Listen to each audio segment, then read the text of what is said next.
Hello, can you hear me? Perfect. Okay. I'll wait a little bit and then we can start.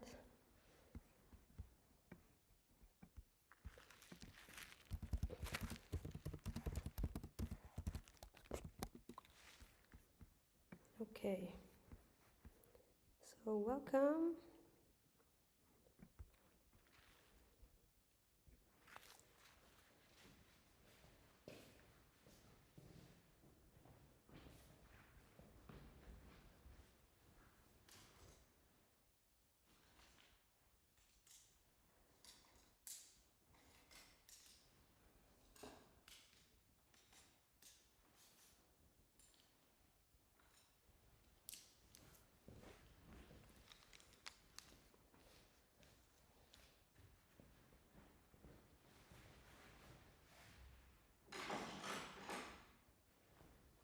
Okay.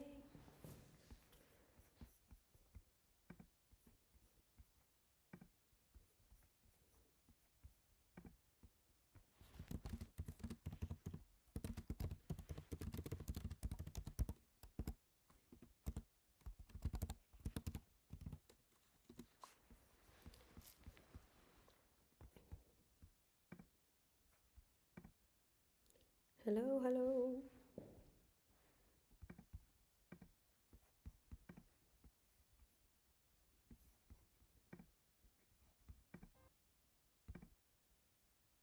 Okay.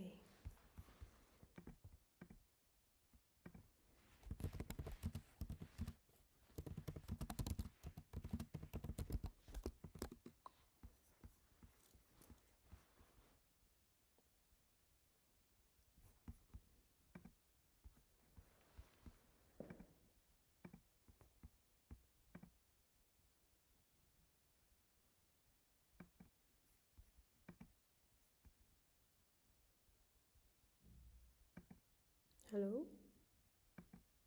Okay, I think it works. Yes, louder. Sorry, I'm just using for the first time these microphones. Okay. So welcome. And as you can see, the copy is set up. And I just wanted to make a little brief introduction about Frans Hals. So basically, he is a Dutch painter from the Baroque times or the Golden Age. And I've created just a few slides just to contextualize a little bit what we're going through and what we are affronting generally. So Frans Hals, which I spelled wrong here, he basically, yeah, as you can see here, he's a Dutch painter, Baroque time.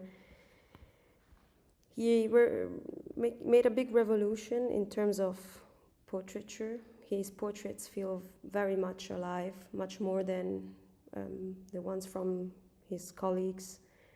That's why he was also rediscovered and basically became so extraordinary, but much later than during his lifetime. He wasn't really that appreciated. I also think he was very poor when he became elder. And yeah, so he was a painter that painted mostly portraits. So that's why we are doing this beautiful study of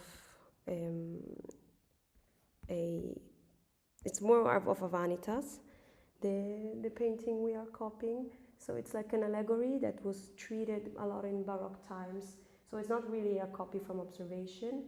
It's much more a study of an expression, exploring more a dynamic and attention rather than likeness. It's basically a painting of a gesture and a posture, also about life and everything else. I really like this painting. That's why me and my team, we chose this. So what we are kind of talking mostly about is basically we're going to talk about direct painting, so loose brushstrokes, and color and contrast, confidence and speed, and realism, and coming from gesture, exactly. So yeah, that's what we're going to talk about today. I'm just going very quickly through it.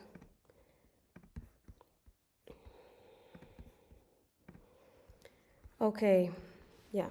So I'm just talking about, because yeah, I already see that on Instagram you can't really see the slides very well, but I will talk to them accordingly and you can listen. So sorry for that, I will make it better next time. So what we need today and what I use, and I encourage to also do it at home, you can use a canvas or a panel and some brushes and some pigments that I will talk about soon. Yeah, perfect. Yeah, these are the materials we are going to use. So I can read them for you. So titanium white, lead white, yellow ochre, burnt umber, red oxide or cadmium red light, ivory black, ultramarine. And for the brushes, I use stiff Bristol flats and filberts, size 412, and then a little bit of linseed oil. Nothing really crazy.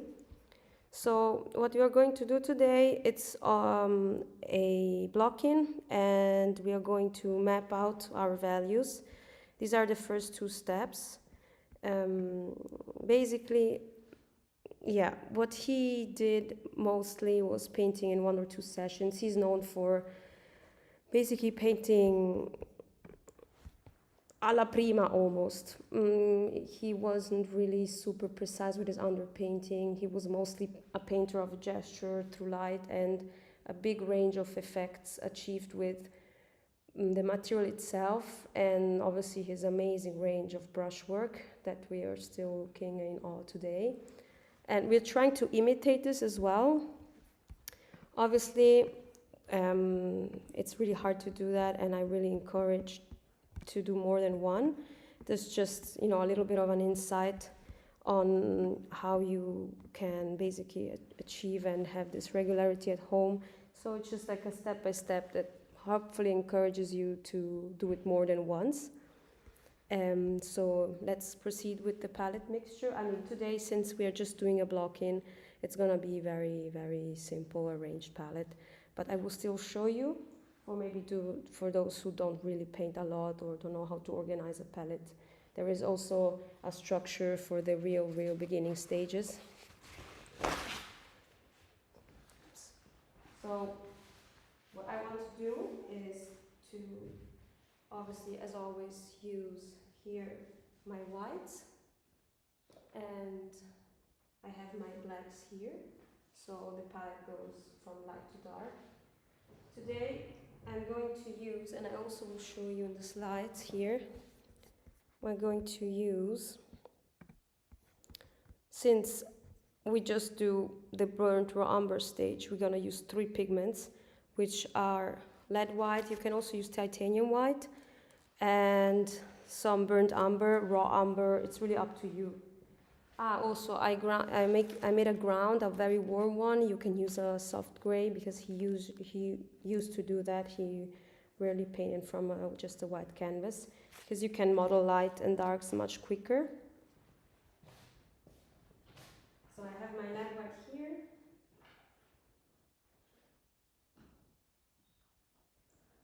And I think I'm going to use a little bit of, also ivory black is fine for today because we are modeling some of the darkest shadows. And I'm using earth color, Venetian red. You can use something that it's a little bit more transparent. It's really up to you. You can also just put down a limited palette, so yellow, blue, which is our ivory black, and yellow ochre, and red. You can use any red you like. So this is a decent, I would say, starting palette.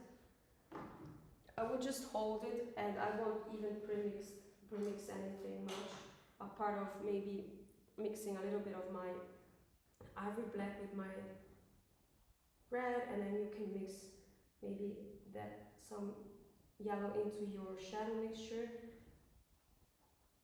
And the white I would just use for keying later on.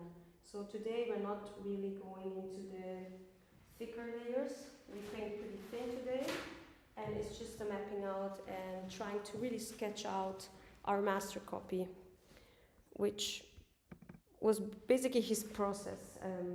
It's not really about making super linear and outline drawing and then fill it in.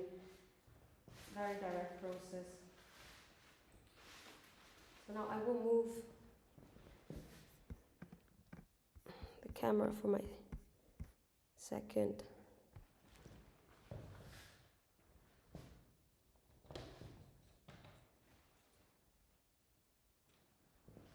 Okay. Just want to make it good so everything is super visible. Okay. Also, another disclaimer. This painting is much bigger in real life. I chose to do it in A3 format, so you know, it's much easier to paint at home as well. But the real painting is the real painting is much bigger. Yes.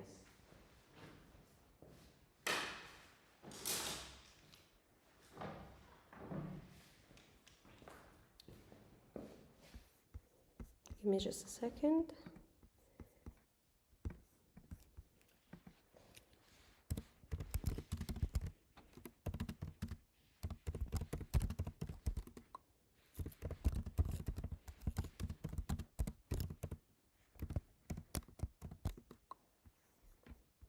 Okay, so we start with very big broad shapes. That's the goal. So the big goal is that we're not getting into details, again, because he was very loose, and it's about realism through gesture.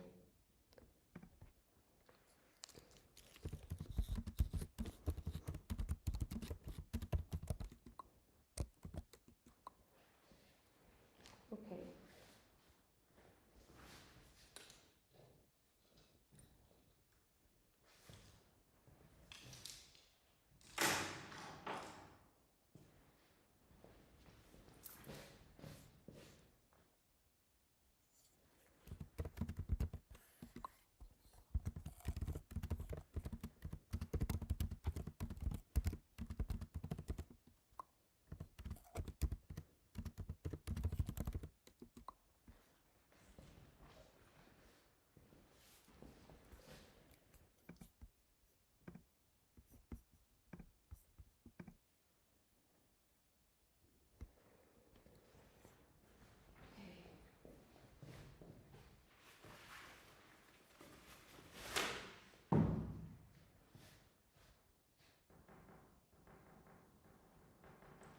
As a medium, I'm going to use a little bit of linseed oil.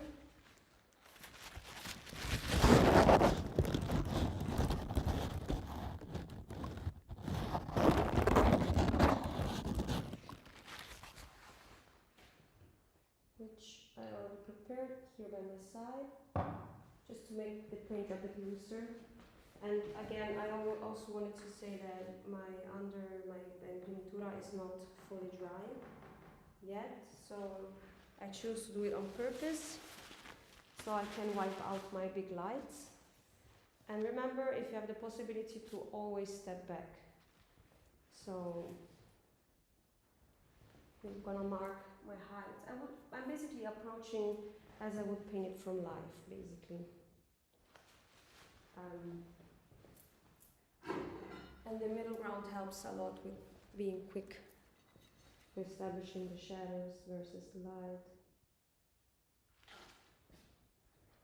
So marking the big stuff first. So going into the shoulder, going down.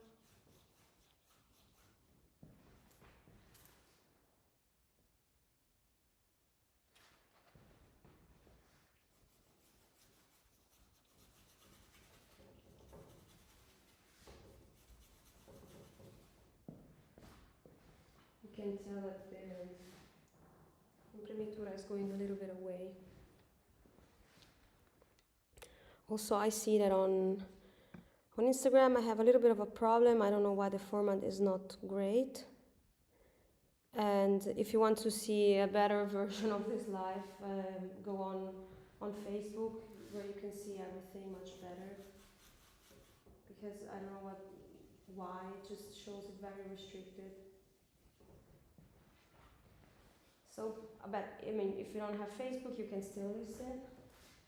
And for next time, this problem hopefully will not exist. So I'm basically sketching everything in a very loose way. I'm being a bit geometrical. You can even start with sketching them circles, as you would approach anything from life.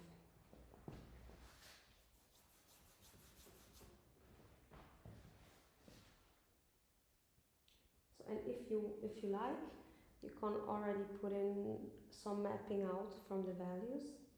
Also, don't forget to measure your widths all the time.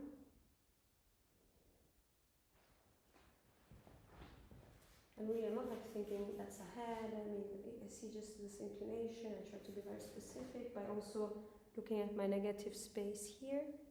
In this area here, I have this very interesting negative space that is also the other side that helps me a lot to kind of get the gesture immediately.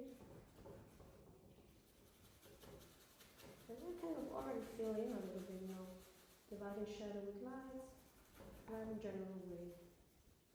Brings me closer to nature. Then you can check either with the mirror or with the plumb line.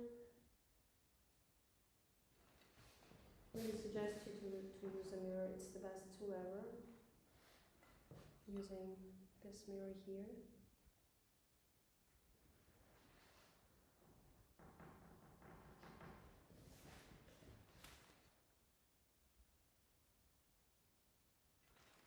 And if you have questions, please write them and I will see them later. Because now I can't really answer so much.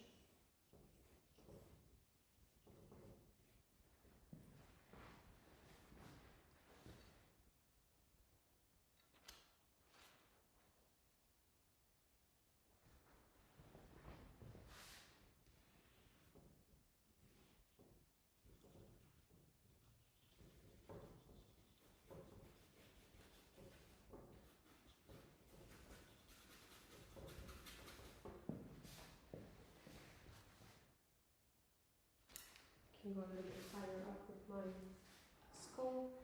For the big light shapes, I mean, even now I'm doing like a correction of the drawing.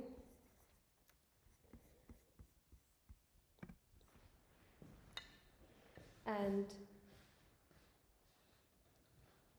you can already kind of correct it by removing some of the imprimatura, but just in a light shape, not anywhere else.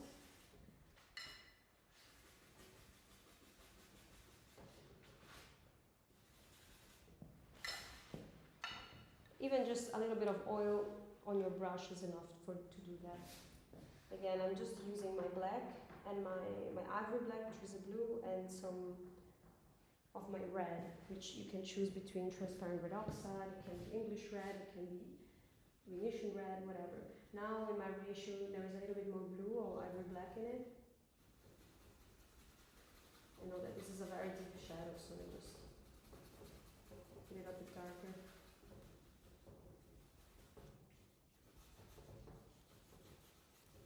I mean, I could just also scumber into it. I have a lot of range here.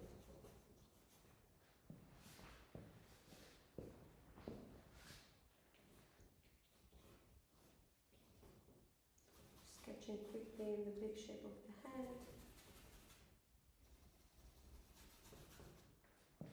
We measure.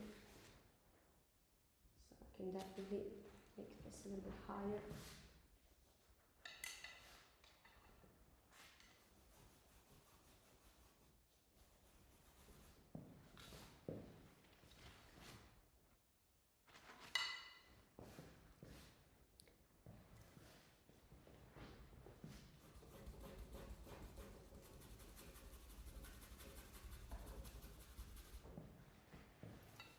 again, for those that are watching now on Instagram, I'm sorry, but I have a problem with the format.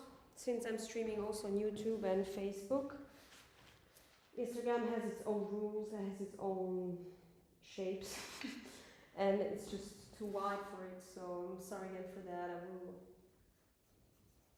check it next time better, but again, if you're interested and you have time and you were looking forward to watch it completely, just go either on Instagram, on Facebook or on YouTube. Okay, so I'm closely getting to draw the face of this young boy, which is probably, you know, it's a vanitas, so it's the counterpart of death, I guess. Yeah, he worked a lot with gesture. Gesture was, it's very, very, very, very, very, very interesting to look how theatrical his gesture were, and they are hiding so many information. The more you look at his paintings, the more you figure out how positioning, that the limbs have such an importance.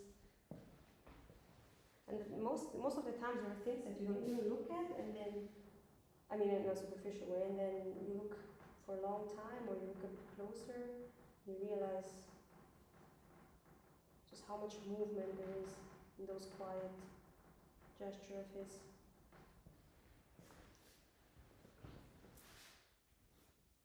Now, still the same thing. I'm just using the same two colors, just with a different ratio. I'm not doing a lot. I'm using my limited tools.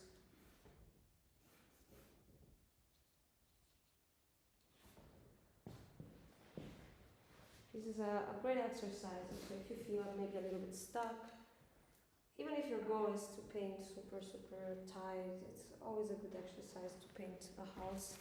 It just loosen up a little bit everything. I'm starting to take out some of this. My major lights are basically these two. These might look very close, but it's actually darker than this and this. So I'm just focusing basically on my lightest lights and my darkest darks. Again, I'm doing both. I'm mapping out my values, and at the same time I'm blocking it in. But you can also divide those two things. You don't have to do everything at once.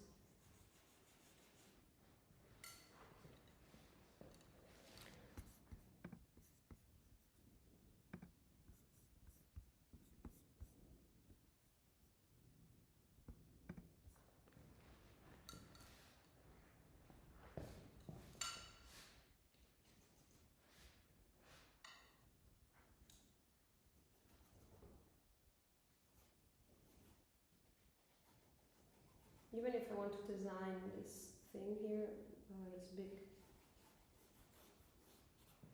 decoration, I'm really checking the negative space here, almost as I would draw this, rather than just this element here.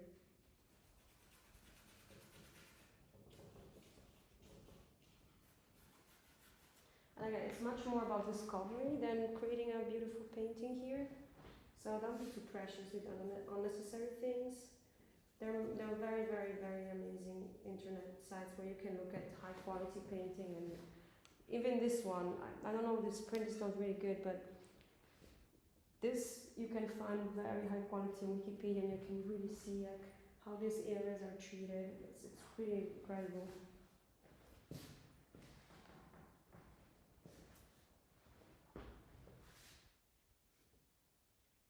And I'm doing exactly the same. I'm just using the same mixture.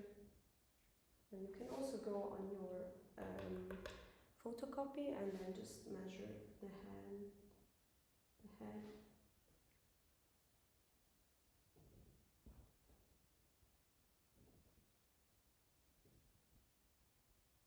And the cool thing about doing an already translated picture is that you don't have to measure so much at the end. Slowly buffing in.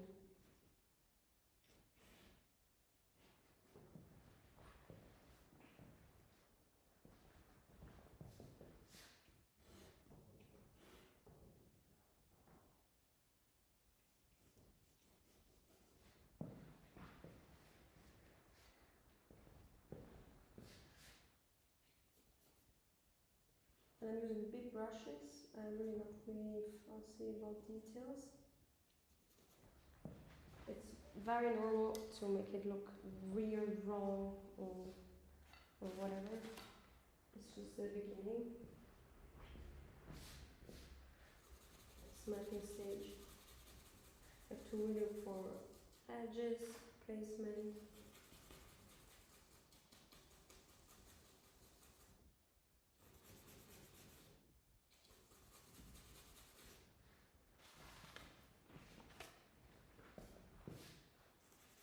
Then take your time, step back, look in the mirror.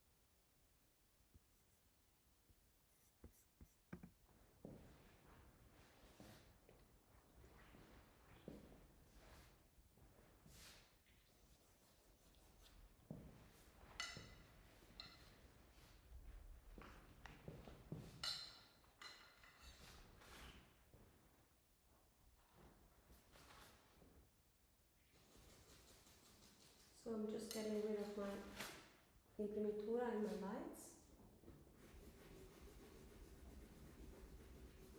Basically, I try to achieve a light effect. Obviously, if your imprimatura is dry, you can't do that. You can maybe add a layer. You can mix a general light value and then do the same.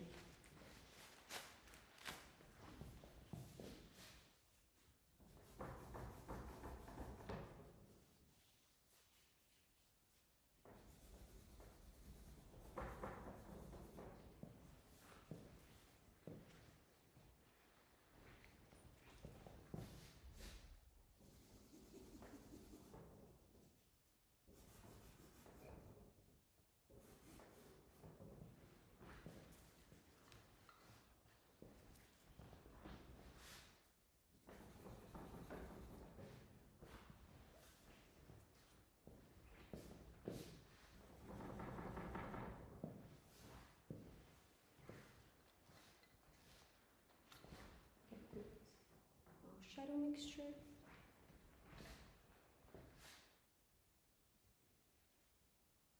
Then you can already draw some lines, some sharp marks. Always check your widths. I think I'm on the small side here.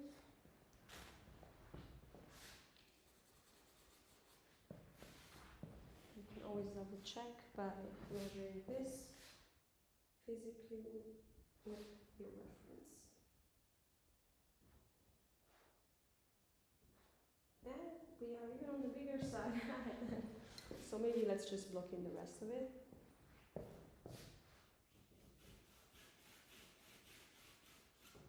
Maybe the shoulders are a little bit too broad. Also, we have here basically the same value, so it creates also big illusion.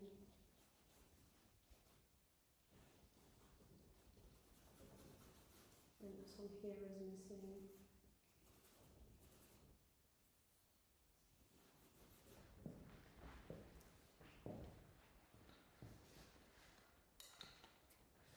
So let's wipe out some of the skulls, light.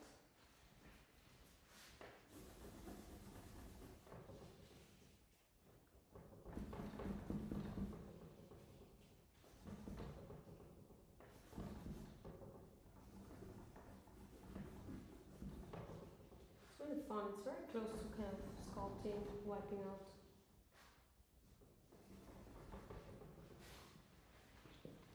Then you can even start with some smaller shape design if you feel like it. Really all depends on your coordination. But again, this could also take even like 2 hours. It's really up to you.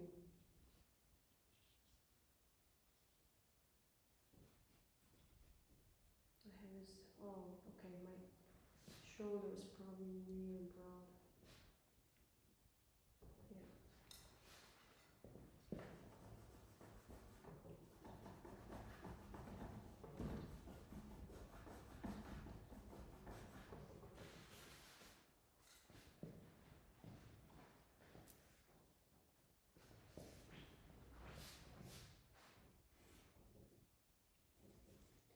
focusing here on my outline.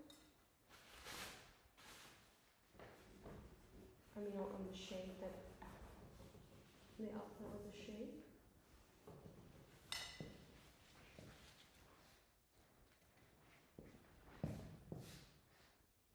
This information here.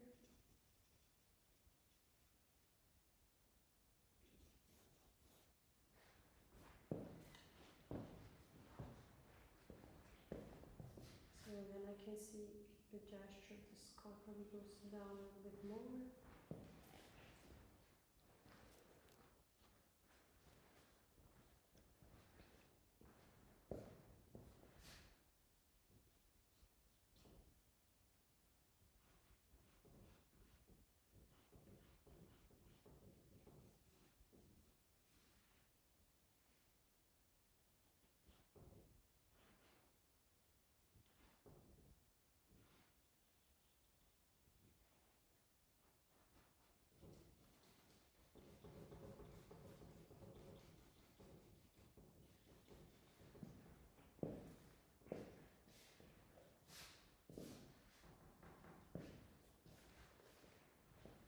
Just broadly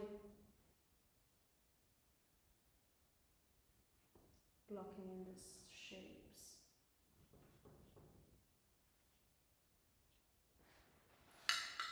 So this was a wrong move, it's actually higher.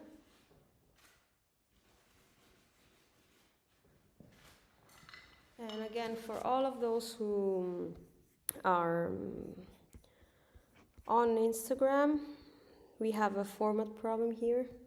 So the best thing would just be to go on YouTube or Facebook.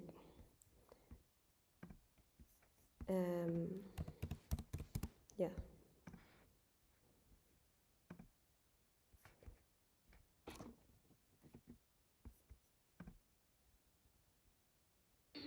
We have a format problem.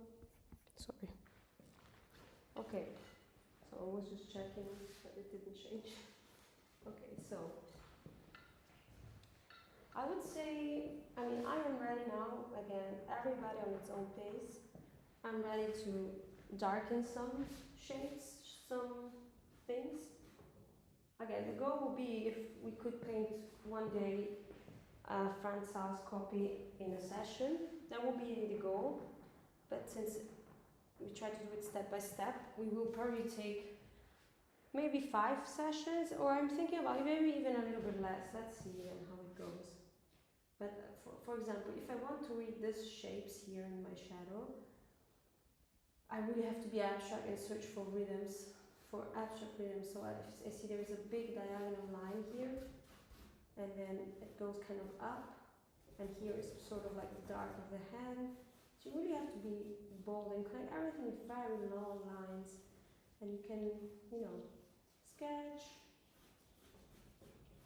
You see, I already have like a little bit of a gesture, and then after this, obviously, it's rarely that you make it and nail it. And you check, basically, if I want my thumb to be here, I check it, but I see that the thumb is actually much more here, so, you know, just get rid of everything and try again. So probably, now we have a lot of raw umber, or in shadow color. Just wipe out some fingers. You see, even the fingers, I read basically the whole rhythm.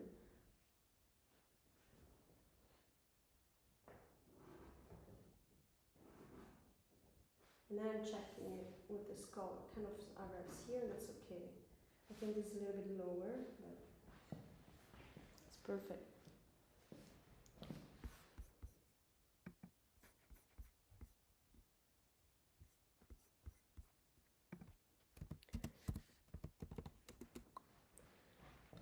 Yeah, so now we are proceeding, and we are basically working in the same way, mapping out our shadows.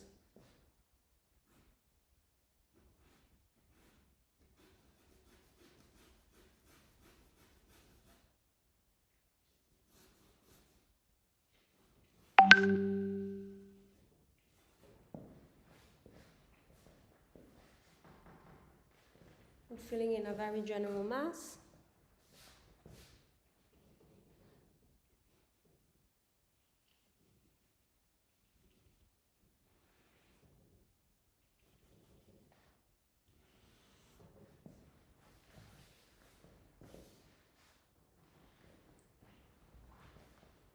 So I'm repeating myself a little bit here, but it's just very important. What I'm focusing here today is blocking, so drawing my shadows on a primed canvas, which I primed today, so my canvas is still wet, and that allows me to wipe out with a little bit of a cloth, and I can model my lights and my darks according to what I need in a very quick way. I think big shapes, big rhythms.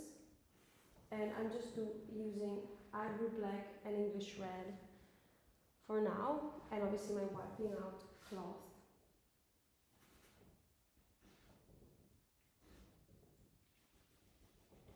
And you can be very general.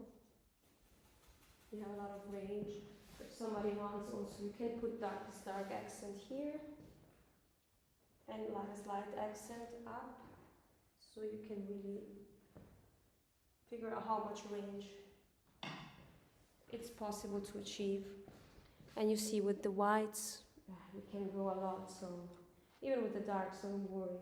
I could even scumble in and flattening out everything, and then with the dry brush, I just basically drawing my lighter shapes of the cloth. That's also a good way to do it, and then work on my edges. So the important thing is that you don't lose yourself, get lost in small things. I see the thumb. I don't know why, but in the copy I have in front of me, I really have to bounce from thumb to eye, and I just really love it. There's a lot of things here, like small, there's like some little stroke here on the cloth that really kind of creates this rhythm. So there's a very intelligent way to create dialogues, vertical, horizontal, linear dialogue, without even creating line. And I feel that's a very cool thing of him as well. It's basically creating tension through gesture by using everything that we do with our body, opening our feet, opening our fists. So basically, same old things. You can create tension, cool, warm, but we open, closed. Yeah, he was really a master in this.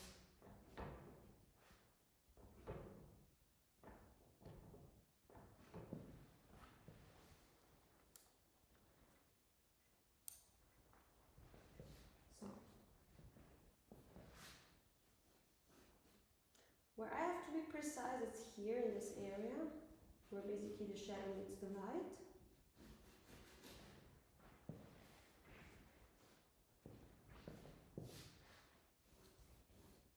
I will double check my hand later on. For now, I feel like the placement sort of, maybe it's a little bit low. Just to get rid of this. The thumb could be a little bit more interesting and higher. But again, so much lost and found, so we're gonna probably dedicate a little bit on this in a little bit.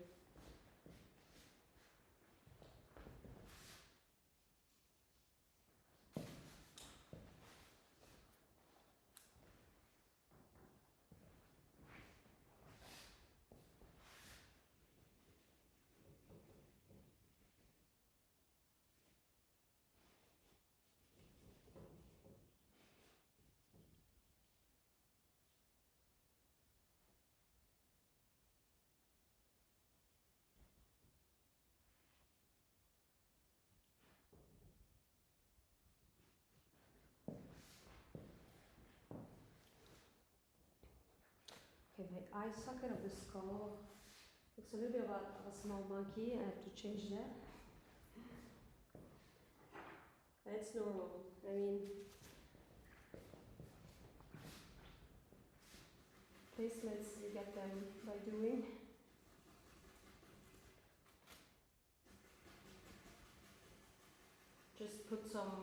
on my brush and just dragging my paint around. And then don't forget to clean the brush, if not you just drag dirt around your painting. You can even use the back of the brush if you want to make some marks. And then use the cloth. If you're sure, and then you just wipe.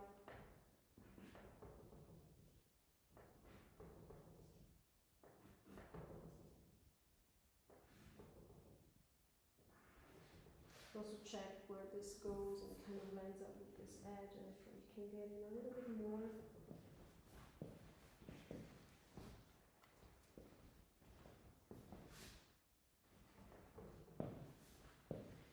Very loose approach. Very loose, very open.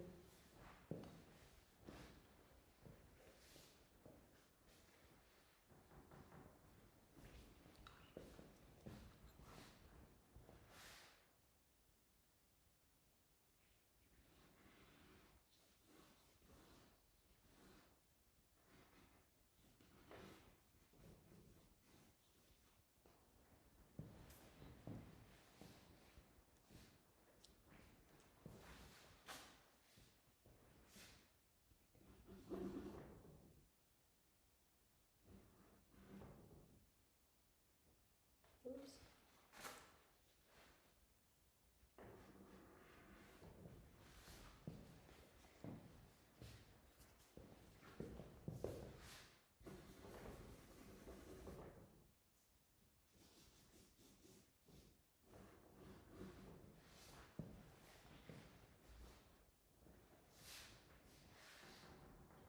So same old mixture, ivory black and a little bit of an earth pigment.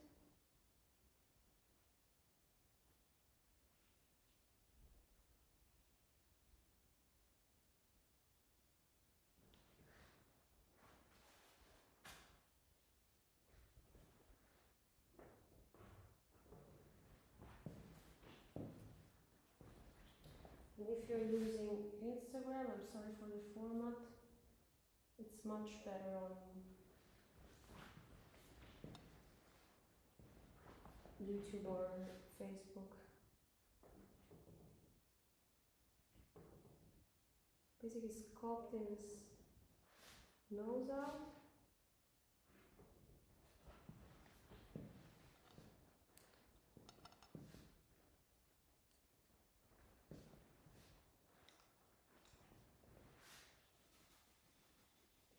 I'm also suggesting the hand here.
It's a little bit squished on the live. The skull looks very squished, but it's super small.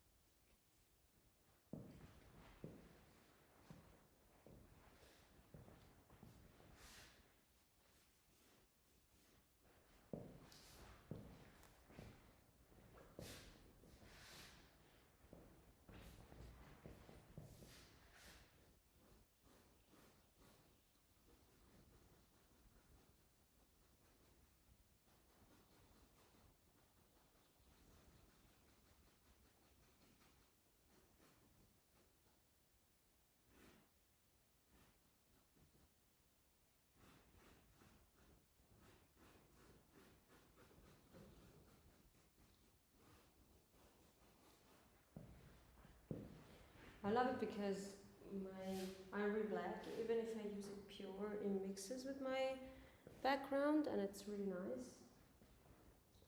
So now we are going back to the head, arranging a little bit this big, in a big way, this shape, very in general.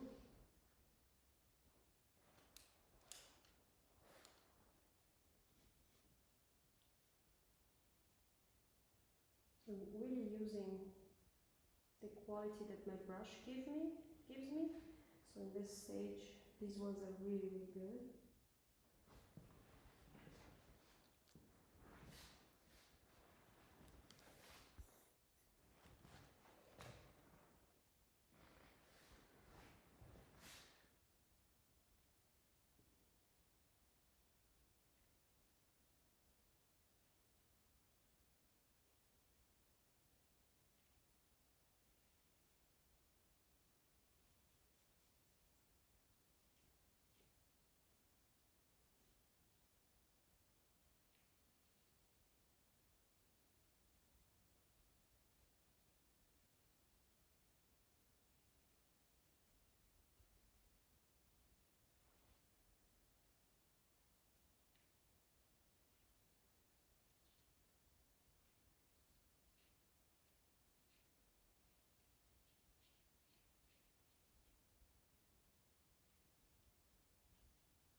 You see, I'm drawing this detail with this brush. You don't need small brushes for now.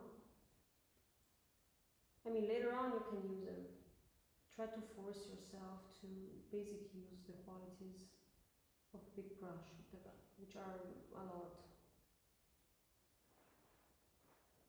So if you make something like this, where it became a little bit too sharp, just make it softer with a brush that's not too wet yet.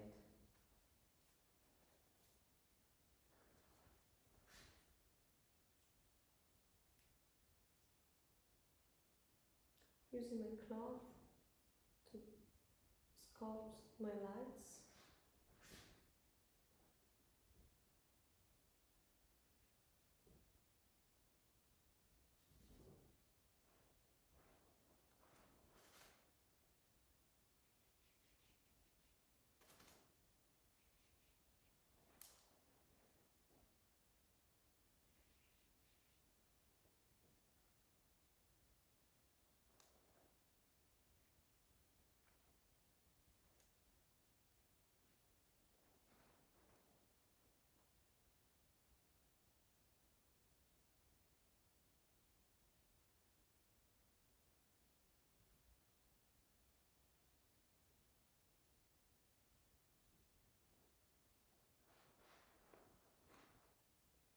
We'll do the same here with my nose.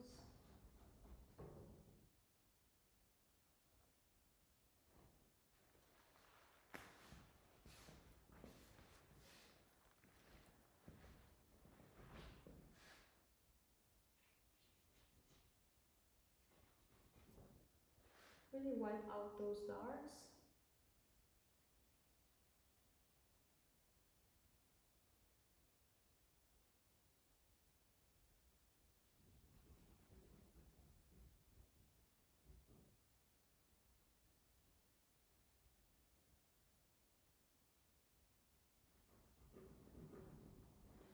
So I'm getting closer and have this very general blocking. It allows me to see better.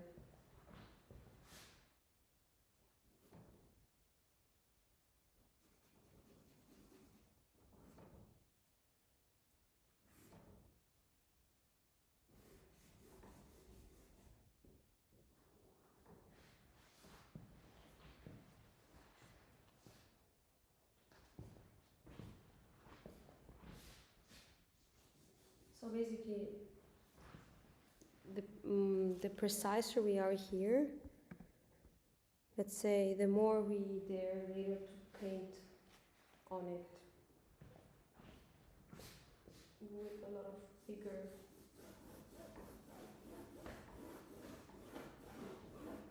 I try to give it a finished look as possible.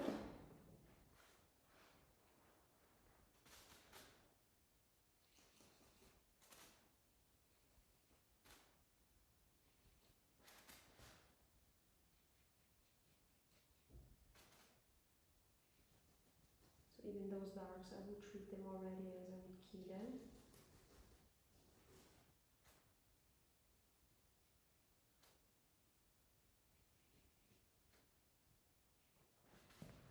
But again, I will consider everything because I feel like I'm a little bit on the big side with this. But probably I made everything a bit big, so, well, that's fine.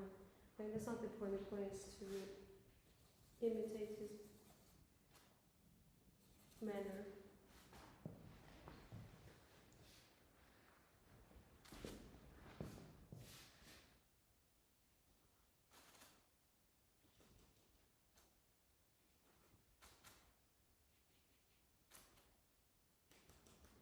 So quick bold wash in the beginning, then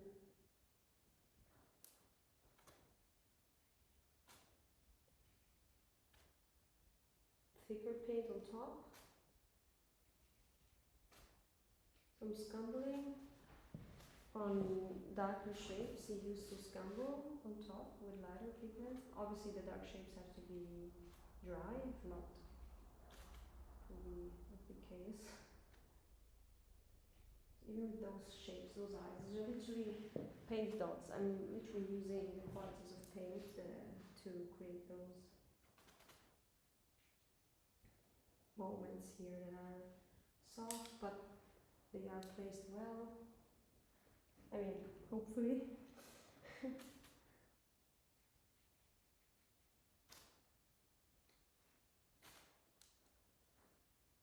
a lot of back and forth, and by doing this, you really learn to manage brushes, really constrain some things. You can use the back of the brush if you to be more precise, for maybe to draw in the eye, and then you know maybe exactly where to put the mark.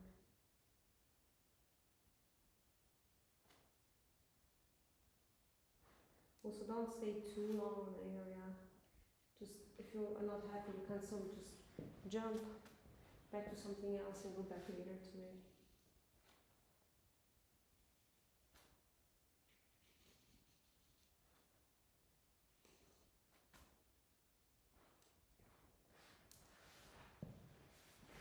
I can shrink a little bit with my features. So I am already on the big side, and I don't want it to grow. So obviously the proportions, you have to keep them in mind all the time. So what is my head to the shoulders? What is the face mask to the shape of the head? These are also things you consider when you paint from life. Not just destroy his eye, because I want to create the eye socket. Then maybe just wipe out the shapes of the lids.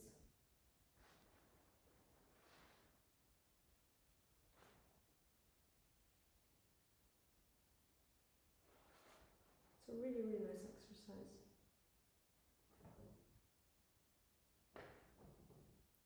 Did this eye got a little bit too close. Modeling smaller shapes takes time.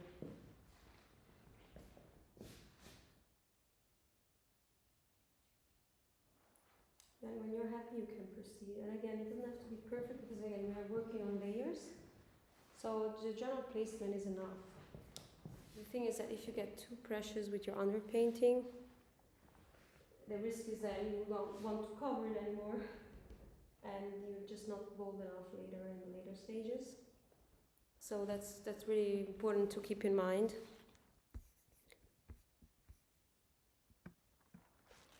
Okay. So basically keep doing that until we're happy with the result.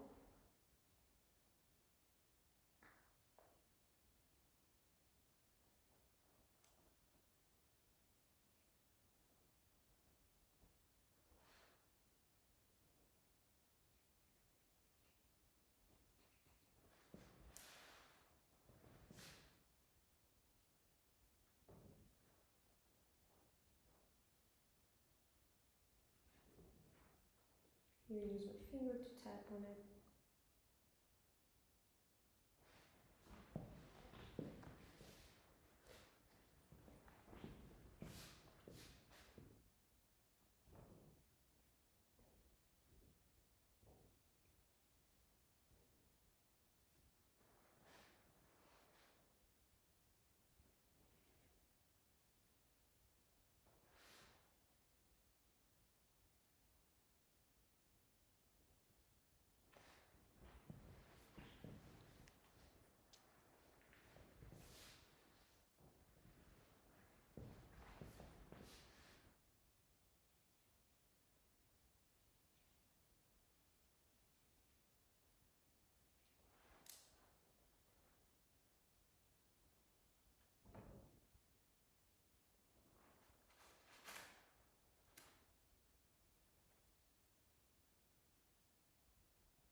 Just trying to reduce everything because I grew too much.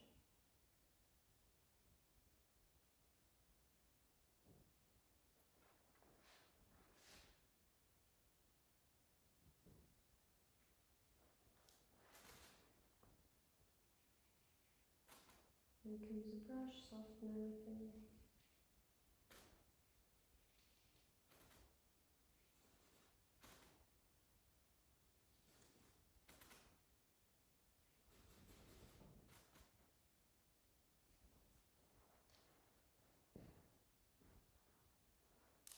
Oops, that's way too dark.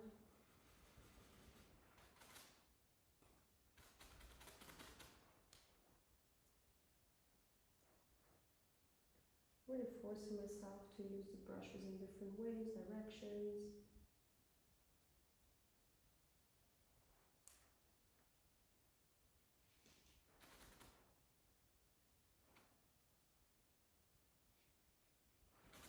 This is a really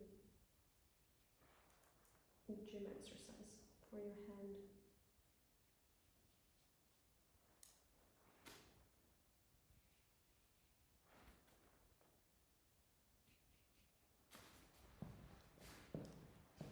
You don't need to do too much.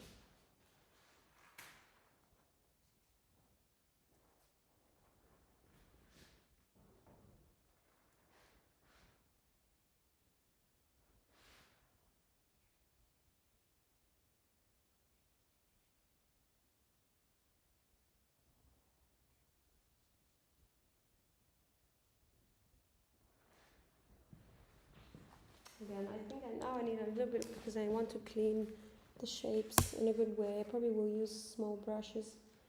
Again, this head is probably like 20-30 centimeters big, so I need small brushes. This is a bigger painting. I think the size of this painting is around, I think 80 by 90 centimeters, something like that. But he did also paint a lot of small paintings. There are a few, and obviously the huge one, you know. But he did some smaller paintings.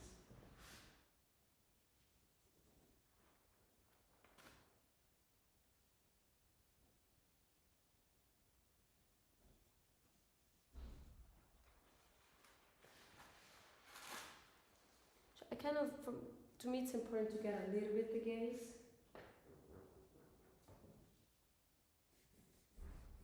And to get some of this expression.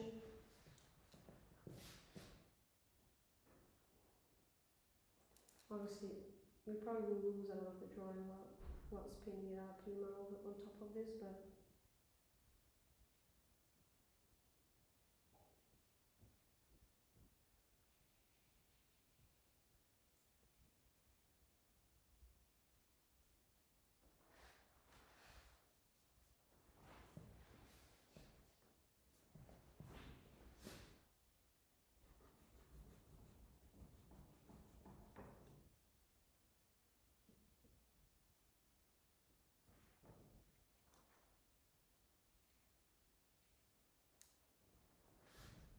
probably this can be a bit more angled.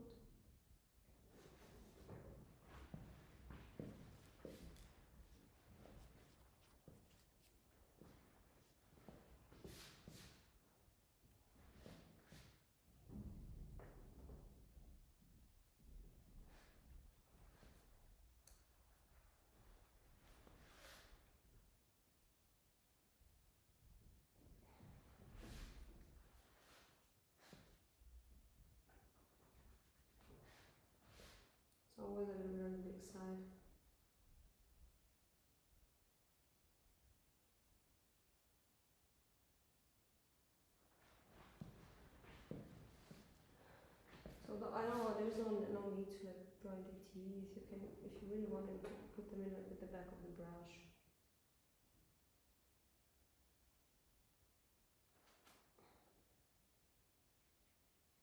So I also want to suggest in a nice way the other eye.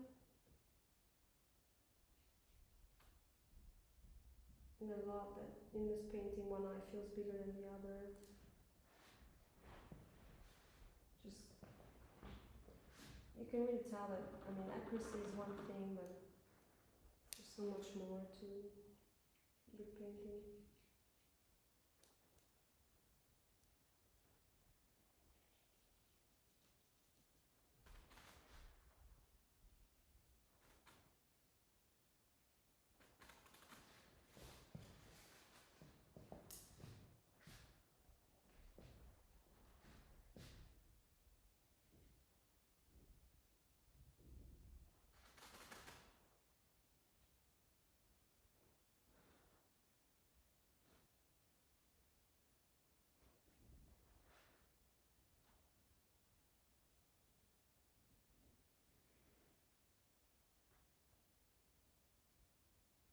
I'm trying to put some dark accents where I think they could be.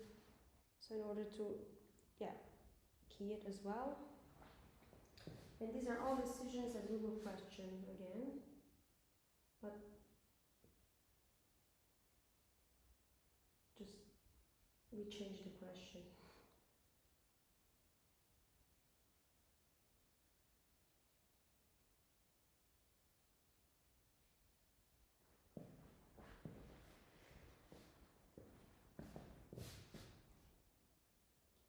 Try to imitate some flow of the hair, get closer to the value.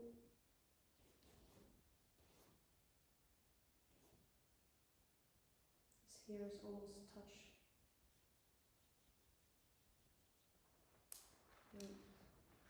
the background. This is much smaller. Okay. This can go down a little bit.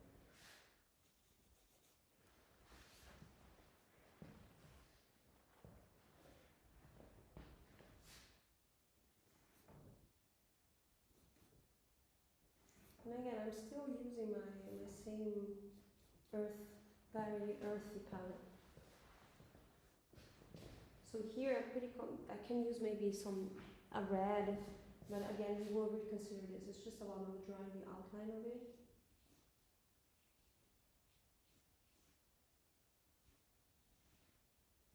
And maybe some patterns.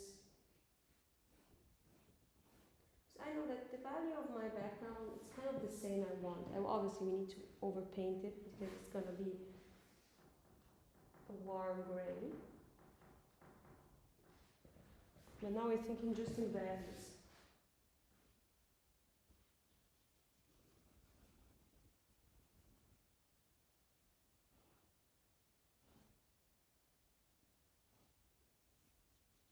And my picture grew a little bit. It became a bit bigger than the original.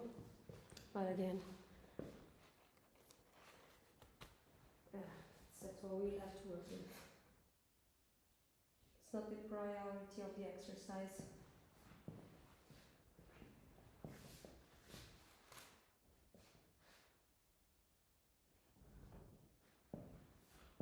Okay. So now I want to probably finishing the blocking of this.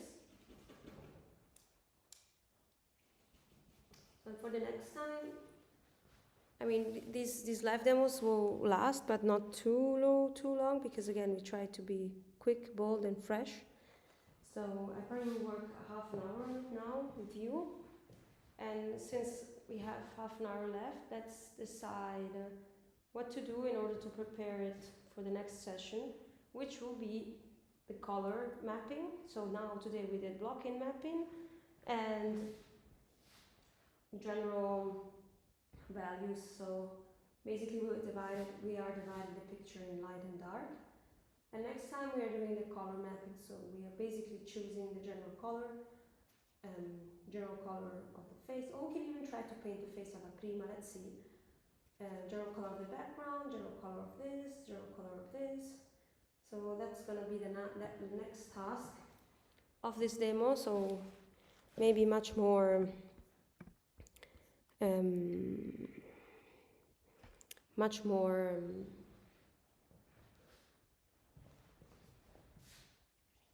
design and mixing. Okay. To build the face, the base of the shape. So for the base of the shape, I just measure. If you mean the drawing of it, I started with a background. This background is made out of on a warm earth, and it's wet. That's why in order to create the light on the face, I just had to remove the color. I didn't add anything else. And what I did, I drew with, it can be either raw umber, or what I use is ivory black and a transparent red or English red. And I just copy basically the heights. I have my picture attached next to my canvas, and I'm just basically reporting all the measurements and drawing freely with my brush. I really suggest you not to measure too much. It's much nicer to do it as you would approach it from life, because that's the point of the exercise. So raw umber base, big division between dark and light. That's how I approached it. And obviously already feeling what the edges are, the right placements, and we're preparing the surface for next time. I hope that was clear. I hope I understood the question well. So what I did with the face now, doing the same thing with my hand. So we already placed it before. And now trying to design it. It's very subtle because my brush fell. It's very subtle because it's first of all a foreshortened hand, and second, it's really, really lost. I mean, we have just these lights here. So I would just say, trust your eye and copy those shapes without thinking about it. It's a hand. Just literally line up everything and just copy it.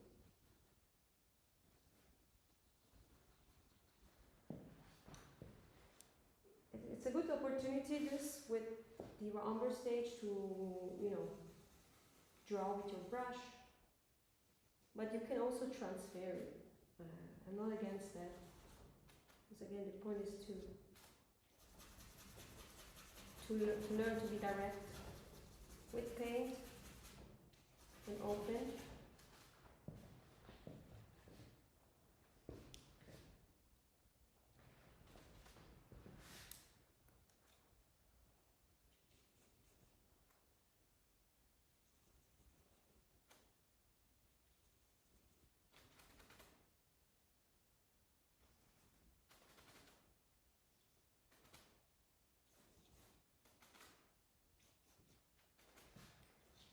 As we said before, I'm using this brush to create some of this cloth rhythm.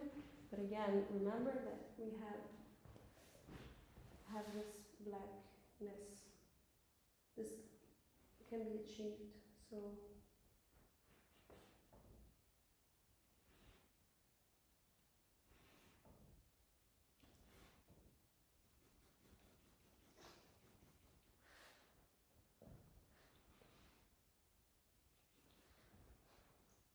I will even just push the darks here now. Why not? Especially under the, have this beautiful, I don't know what it is, like this L.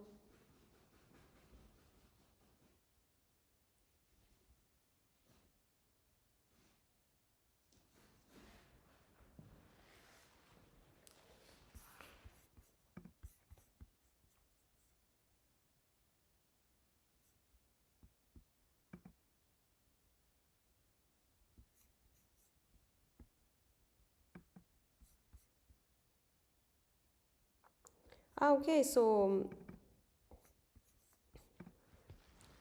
yeah. Yeah, I wrote it also in the comments. If you want to DM our studio for collaborations, absolutely. You can either DM me on Facebook, or we have info at Art Courses Florence as our mail, or Art Studio 10 is our website, and we are called like that also on Facebook, on Instagram. So we are open for anything.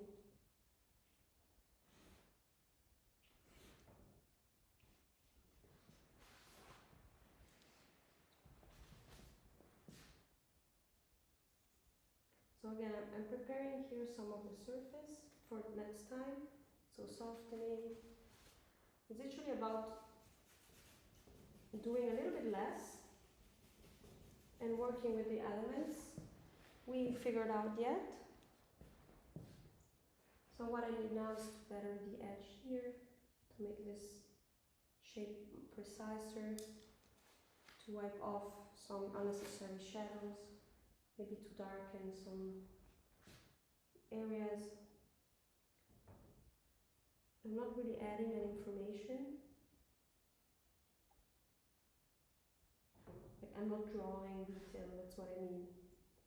Of course I am adding some element to shape, either some sharpness or add by removing some sharpness.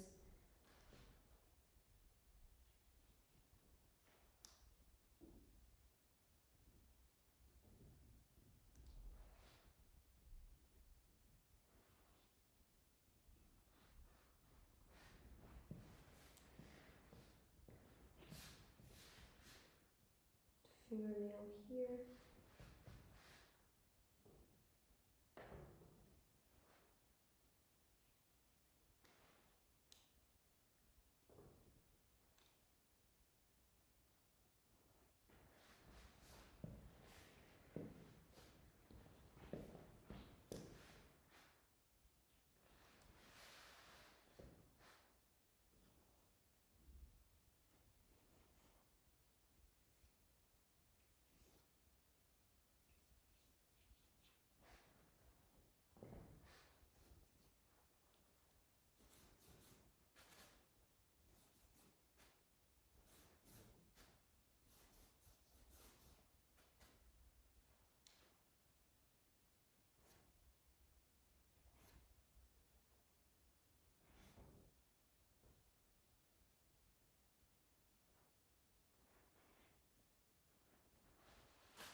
And if you really want to key it context in a practical way, let's just add some white on the collar.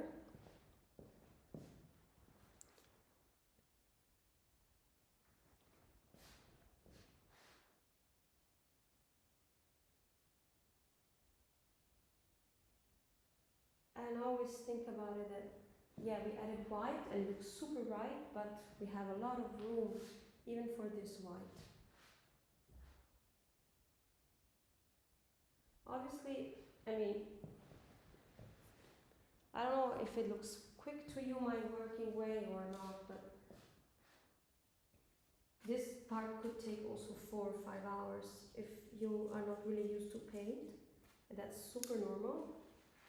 Also, we as a school have a lot of exercises online to improve. And also if you want input for that, just let us know. We offer structured online lessons online to improve some abilities.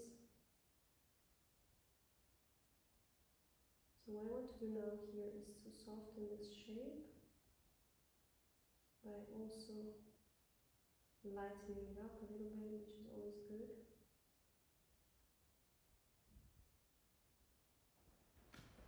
I just lost a little bit of drawing, so that's why I wanted to.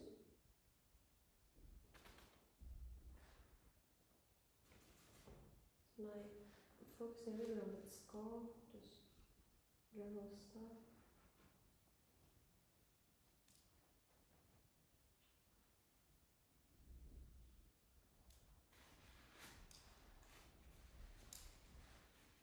The skull is missing some teeth. So I hope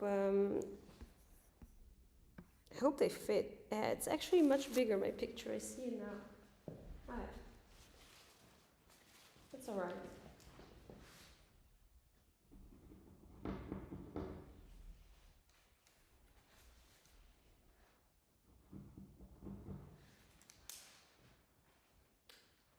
Could maybe even, use some that white. Why not? So very secure. Just we're practicing boldness and being direct with paint. Again, it's not about creating a pretty picture. It's really exercise.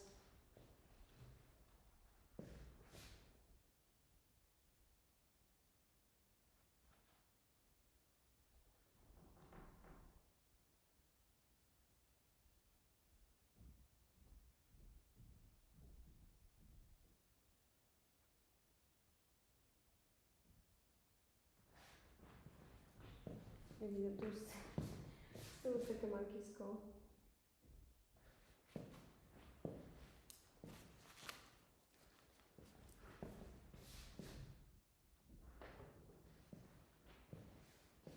Yeah, probably this is much smaller.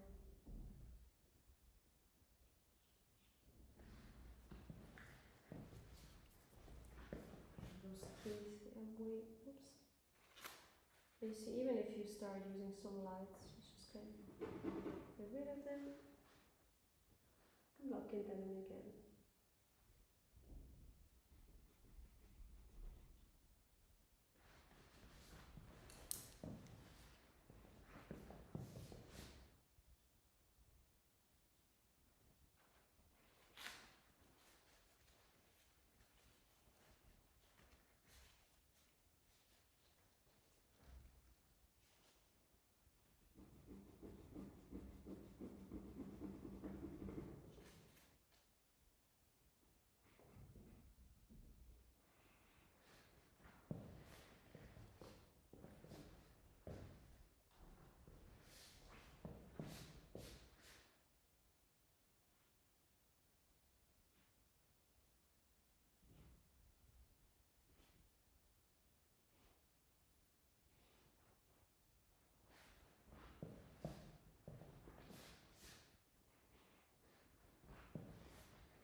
Okay, so continuing.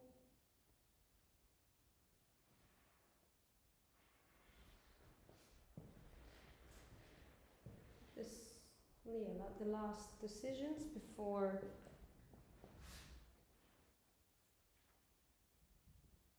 putting it aside.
will arrive there.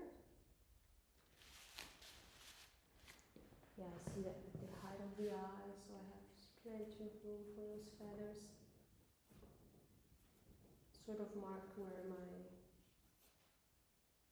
general shape arrives.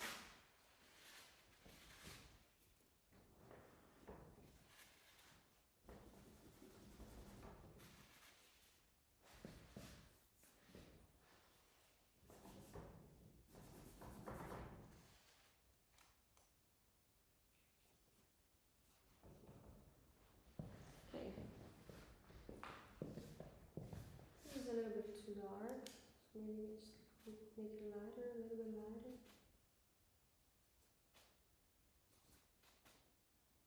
We have still to be in the mid-ranges because there are so many considerations still to be made. So leave yourself room.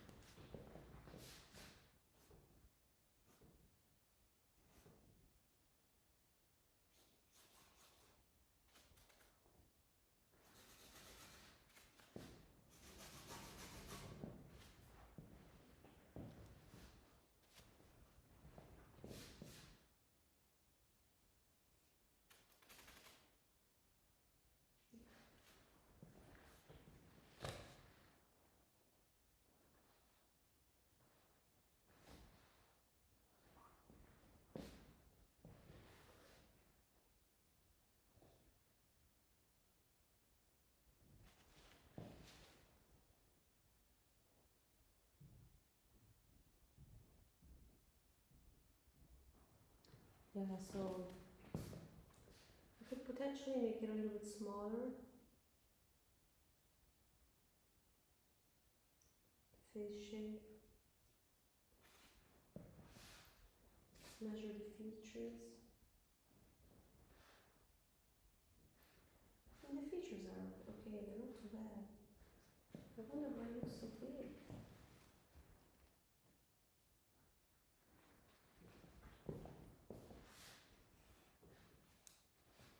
Definitely need to figure out what this is.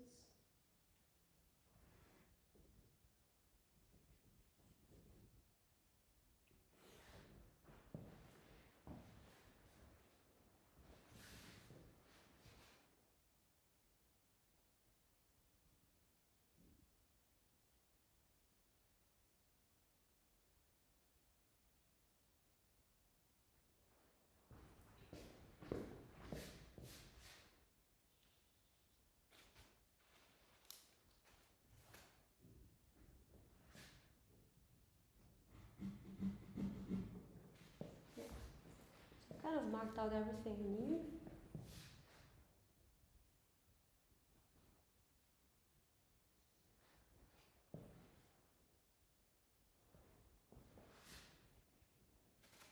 And I can use one of those brushes here.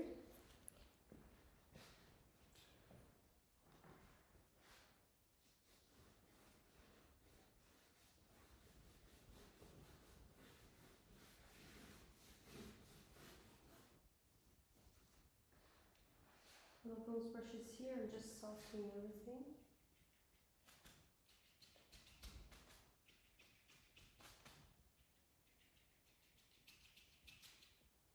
So we have basically a general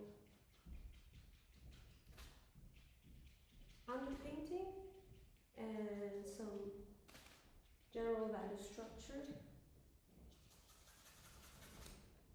That's what we need.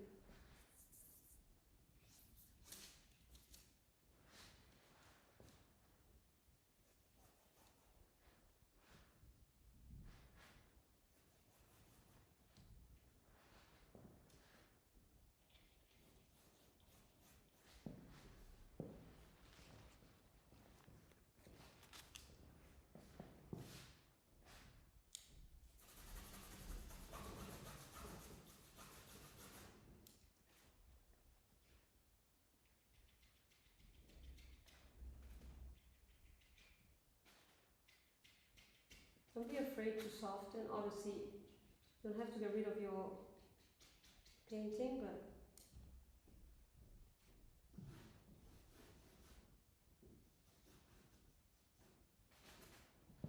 it's very thin, also pretty transparent.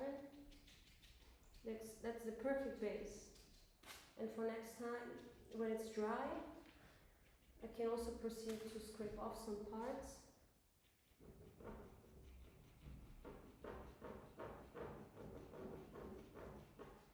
And paint carefully into my shapes to make them better. And then start painting into with the color, with the big color scheme.